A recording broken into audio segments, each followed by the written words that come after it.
경제적 해자입니다. 무형자산 측면에서는 이제 계속해가지고 이런 그러니까 국가별로 이런 규제 요건을 잘 충족하고 그다음에 이상 패턴이 있는지 같은 거를 굉장히 모니터링을 잘하고 차단하고 있었기 때문에 파트너십이나 아니면 규제 준수 노하우를 쌓아왔습니다. 그리고 보면은 이제 리미틀리 글로벌이 선도 기업으로 이제 디지털 송금망을 주력해가지고 시장을 선점하고 있는 그런 상황에서 다른 파트너나 아니면 다른 송금 기업이 이제 이런 이민자 입장 그리고 이제 현지 파트너들의 입장에서는 필요하지 않다라는 점에서 해자가 굉장히 견고하다고 생각됐습니다.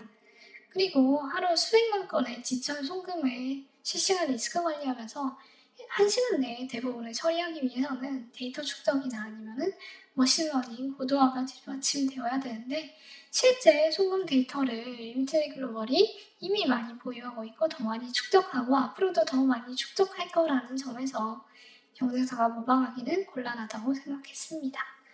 그리고 이민자 커뮤니티 내에서 이미 편리함과 신뢰도로 인지도가 이미 형성되어 있다고 생각해요. 그래서 이미 형성되어 있는 거죠. 그래서 송금 서비스 내에서 이제 돈을 제대로 받을 수 있는가 이런 게 핵심인데 이민자 커뮤니티 내에서 입소문을 형성해서 높아진 신뢰도를 경쟁사가 단기에 모방하는 것은 불가능하다고 생각합니다. 그리고 전환 비용 측면에서는 실제 이제 신규 고객 확보한 다음에 그 고객들이 90% 이상 이 유지율을 보여주고 있다라는 점에서 이제 송금 업체를 교체하게 되면은 재등록 절차나 아니면 송금 이력 관리 아니면은 수수료나 환율 비교 아니면 지연 같은 거에 대한 부담이 커가지고 전환 비용이 크다라는 점에서 이런 유지율이 왜 나타나고 있는지를 확인할 수 있다고 생각합니다. 그리고 재구매 빈도가 굉장히 높은 서비스라서 초기에 이제 습관처럼 어떤 그 플랫폼을 사용하게 되면은 장기간 쓴다라는 점에서도 전환 비용이 굉장히 높다라는 걸 확인할 수 있다고 생각해요.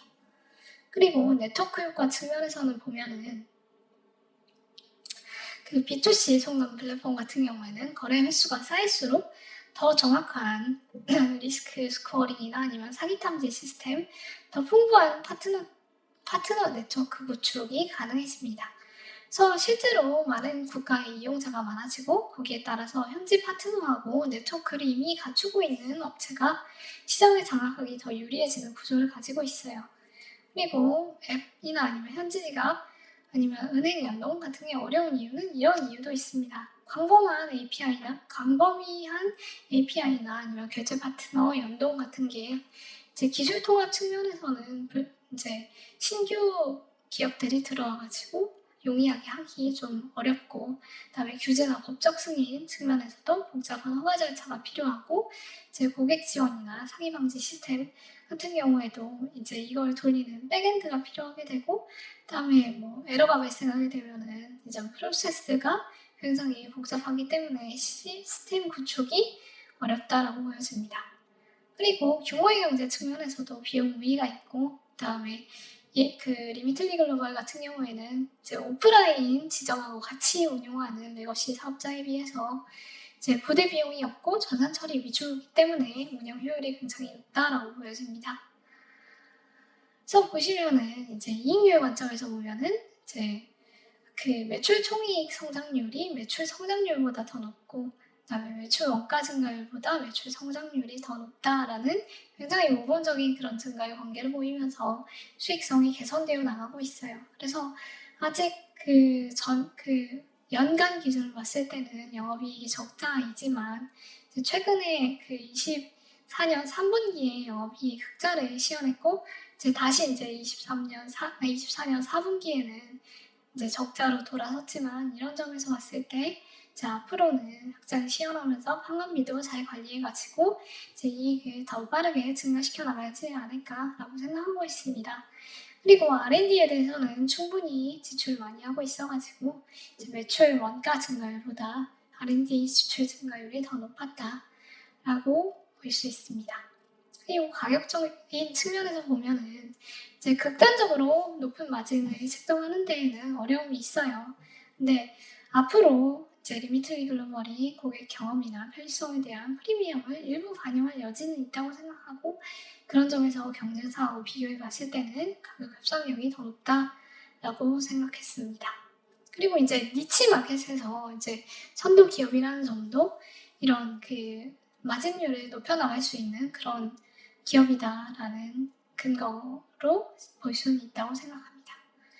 그리고 거래량 확대 측면에서는 보면은 이제 송금액이 YOY 42%로 늘어나고 있고, 이용자 수도 이제 YOY 35%로 확대가 일어나고 있다라는 점에서 굉장히 성장성이 높다라는 걸 확인할 수 있고, 그 다음에 그 디지털 송금 수혜 그리고 이민자 증가 트렌드 같은 걸 고려했을 때는 앞으로 성장이 더 크게 확대될 개연성이 높다라고 보고 있습니다.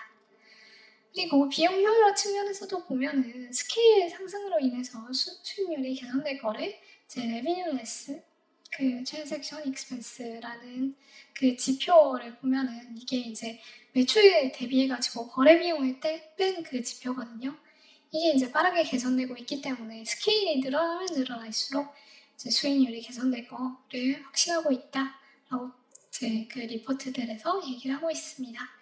그리고 판관비 중에는 마케팅 비중이 이제 좀 높은 편이에요. 근데 이게 이제 그 고객이 실제로 이제 처음에 들어와가지고 고객이 이제 최종적으로 사용하게 되는 전체 비용 대비해가지고 마케팅 비용을 보게 되면은 이게 이제 6배 수준으로 매우 양호하다고 합니다. 그래서 장기적으로 봤을 때는 운영 레버리지 규모의 경제가 가능할 걸로 예상되고 있습니다.